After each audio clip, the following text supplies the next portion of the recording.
Galicia platou tamén a TV Movie de Jorge Algora, a pesar de todo quérote, unha produción que conta coa participación de Televisión de Galicia e que terá estrea o próximo 22 de decembro en Oleiros.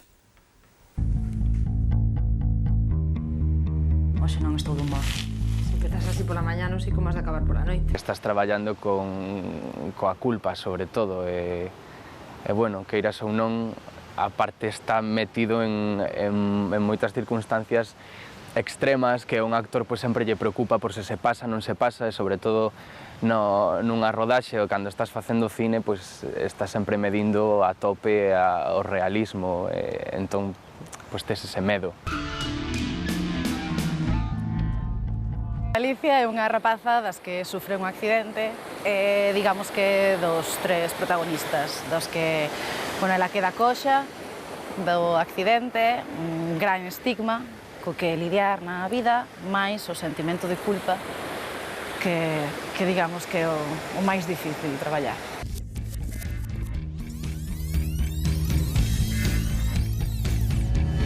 O pobre Xavier xa non se fía das mulleres, xa non se atreve a empezar nada porque digamos que ten a ferida aberta, que aínda que o que é o presente, o que na película é o presente, 4 anos despois do accidente, pois o rapaz ainda está tocado e non se atreve a olvidar todo, a cerrar esa ferida, non?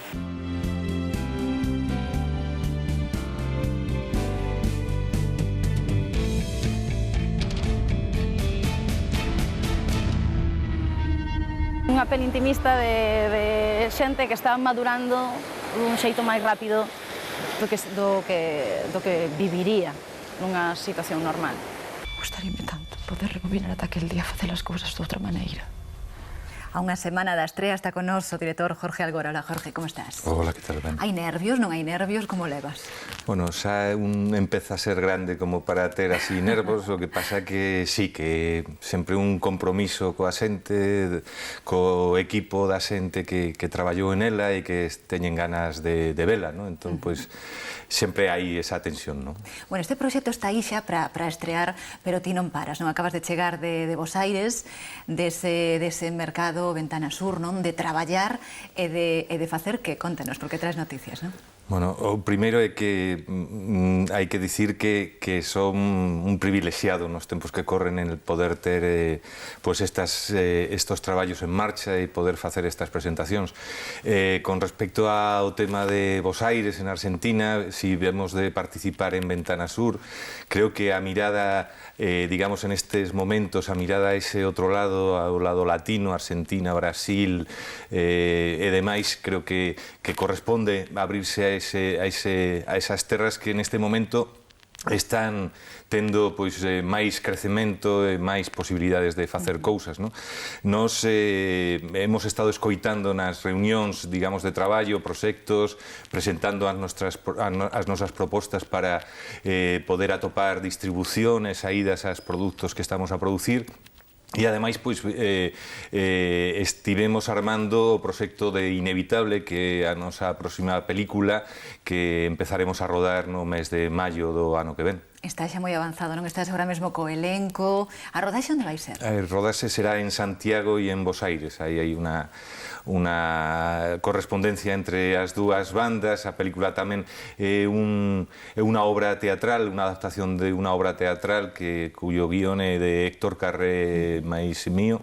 Bueno, que de algún xeito vai permitir que digamos, teña un desarrollo bo tanto en Galicia, en España, como en Latinoamérica. Bueno, sei que do elenco xa sabes algo, pero non nos queres aínda contar, non? Non, pero penso que vai ser moi potente, que, bueno, que abrirá as portas da película en moitos mercados. O Neno de Barro que xo fixeras en coproducción con Argentina foi moi ben en Latinoamérica, non? Sí. Tedes un camiño andado aí. O distribuiu a cadena HBO, a distribución levou Disney para Latinoamérica, e, bueno, é unha primeira peza que, de algún xeito, esta segunda película é consecuencia dese primer logro, non? Penso que hai que seguirlo traballando porque é algo que xa pasou fai tempo, nos anos 50 existía esa relación de produción casi habitual E penso que os galegos temos que seguir tendo esa relación con Argentina, con Bos Aires, porque parte da nosa historia e, digamos, da nosa propia identidade, non? Claro. Imos volver ao presente, a esa estrela que vai haber, non, da TV Movie, de A pesar de todo, Quérote. Xa estivo aquí algún actor, como foi o traballo con eles? Porque todos aí tiña xente moi nova, non? Tamén estaba Débora Bucusi, que estaba, bueno, Rubén Prieto, Lua Testa, Cristian Escuredo. Como foi o traballo? Fantástico. É unha xente, estamos diante dunha xeración moi ben preparada de actores, moi ben formados, que ademais teñen experiencia, digamos, en traballos previos, tanto televisión como en curtas e demais, e digamos que o meu traballo sempre é a través dos ensaios, é dicir, cando gravas con unhas condicións de rodaxe pois moi asustadas, eu sempre pido á productora que me dé o tempo suficiente para asustar, pulir, que de algún xeito os actores máis a miña visión da película pois estén ben encaixados, non? Hai xente que, digamos, dende o primeiro momento boa soa, porque pilla a iniciativa, bueno, de algún xeito entra no proxecto dunha maneira moi consultada, e hai xente que lle costa máis, non? Pero en esta película todo funcionou moi ben, non? Isto arranca a raíz dun accidente de tráfico, non? E de como influe na vida destes mozos, non? Sí, bueno, a película está contada en pasado presente e de algún xeito que o que hai no presente hai determinados comportamentos dos persoaxes que o espectador non entende e digamos que as respostas están en ese día do pasado en el que a vida dos protagonistas cambiou, non? Setembro, outubro, rodaxe, non? Novembro, decembro, montaxe e xa a estrea. Foi rapidísimo. Sí, bueno, as cousas ás veces se dan ben, foi moi ben a rodaxe, non tivemos ningún día de retraso. Nos temos a maquinaria bastante engrasada aquí en Galicia para poder facer as cosas ben. Durante a rodaxe estivemos montando con Rita Romero, a fotografía de Suso Bello, pois tamén un colaborador habitual, e digamos que somos un equipo bastante ben encaixado. Jorge, estamos desexando vela parabéns polo traballo, moitas grazas. Gracias a vos.